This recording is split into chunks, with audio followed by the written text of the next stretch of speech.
지난 5월 이후 코로나19에 감염된 아동은 모두 111명으로 집계됐습니다.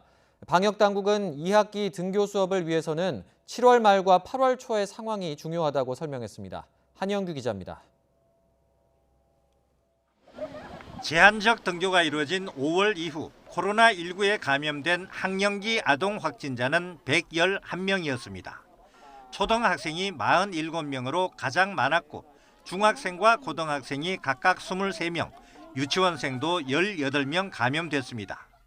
감염 경로는 가족 간에 전파된 경우가 절반 이상을 차지해 가장 많았습니다.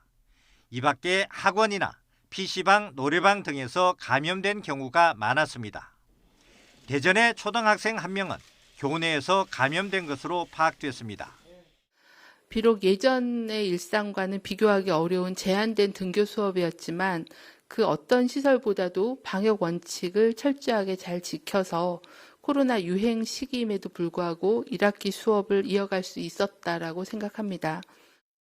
방역 당국은 2학기에 안전한 등교 수업을 하기 위해서는 7월 말과 8월 초가 굉장히 중요한 시기라고 강조했습니다.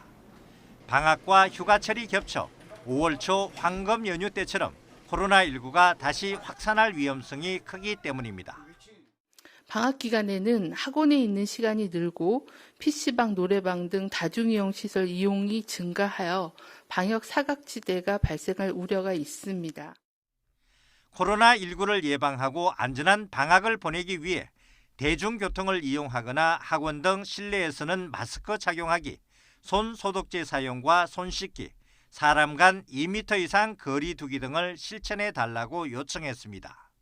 또 열이 나거나 기침 등 몸이 아프면 외출하지 않기, PC방, 노래방 등 산밀 장소 방문하지 않기, 씻지 않은 손으로 눈, 코, 입 만지지 않기를 지켜달라고 당부했습니다.